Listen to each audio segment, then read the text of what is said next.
মৰমৰ ছাত্ৰ-ছাত্ৰীসকল আৰু এটা নতুন ভিডিঅ'লৈ মই তোমালোকক সকলোকে স্বাগতম জনাইছো। ছাত্ৰ-ছাত্ৰীসকল, এই ভিডিঅ'টোৰ মাধ্যমেৰে আমি শিকিবলৈ গৈ আছো কণ্ডিশ্যনেল সেন্টেন্স। কণ্ডিশ্যনেল সেন্টেন্স কি হয়, কেনেকৈ ইউজ কৰিব লাগে, গোটেইখিনি এই ভিডিঅ'টোৰ মাধ্যমেৰে আমি শিকিম। তো চোৱা, কণ্ডিশ্যনেল সেন্টেন্স। কণ্ডিশ্যনেল সেন্টেন্স অসমীয়াত ক'ব পাৰি চৰ্তমূলক বাক্য।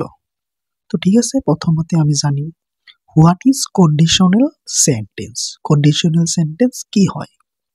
যিবোৰ বাক্যত দুটা ক্লজ থাকে, এটা প্ৰিন্সিপাল ক্লজ আৰু আনটো হ'ল সাবঅৰ্ডিনেট ক্লজ। ঠিক আছে, কণ্ডিশ্যনেল সেন্টেন্স এনেকুৱা এটা সেন্টেন্স যিটো সেন্টেন্সত দুটা ক্লজ থাকে, মানে দুটা বাক্যৰ দৰে বাক্য থাকে। এটা হ'ল প্ৰিন্সিপাল ক্লজ আৰু আনটো হ'ল সাবঅৰ্ডিনেট ক্লজ।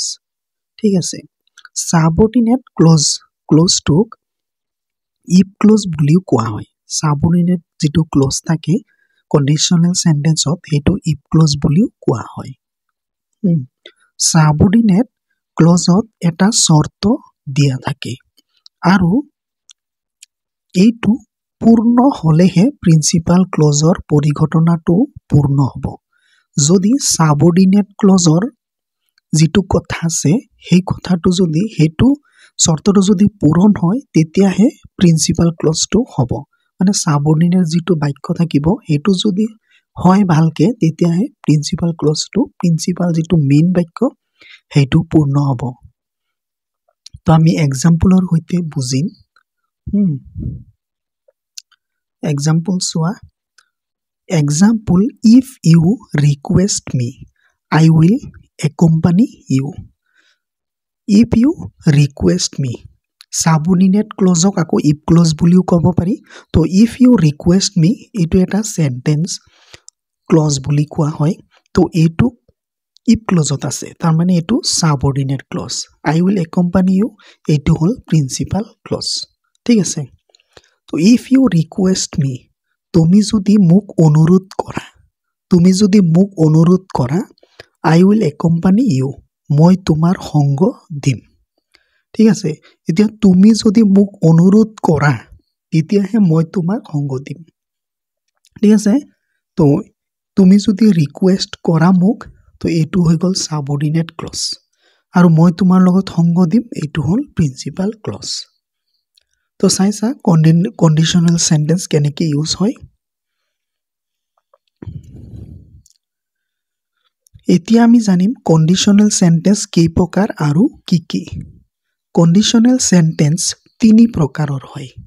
যেনে কণ্ডিশ্যনেল সেন্টেন্স তিনি প্ৰকাৰৰ হয়, যেনে সেইকেইটাও আমি জানিম।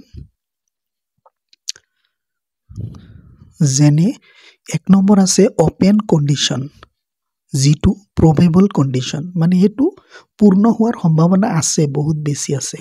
চোৱা, লিখি দিছো, পূৰ্ণ হোৱাৰ সম্ভাৱনা অধিক আছে। অপেন কণ্ডিশ্যনত মানে এইটো কণ্ডিশ্যন চৰ্তটো পূৰ্ণ হোৱাৰ সম্ভাৱনাটো বেছি আছে।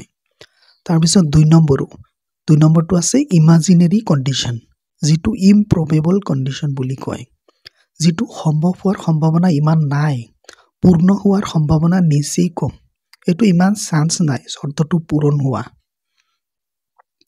৩ নম্বৰত আছে আনফুলফিল্ড কণ্ডিশ্যন, ইম্পচিবল কণ্ডিশ্যন, যিটো হোৱাই নাই, অসম্ভৱ। আৰু অতীতত চৰ্তটো পূৰ্ণ নহ'ল, মানে যিটো চৰ্ত আছিল অতীতত পূৰ্ণ হোৱা নাই, সেয়েহে প্ৰিন্সিপাল ক্লজৰ পৰিঘটনাটো পূৰ্ণ নহ'ল, মানে এইটো হ'ব লাগিছিল নহ'ল, আৰু সেইকাৰণে প্ৰিন্সিপাল ক্লজৰ যিটো ঘটনা আছিল সেইটো পূৰ্ণ নহ'ল।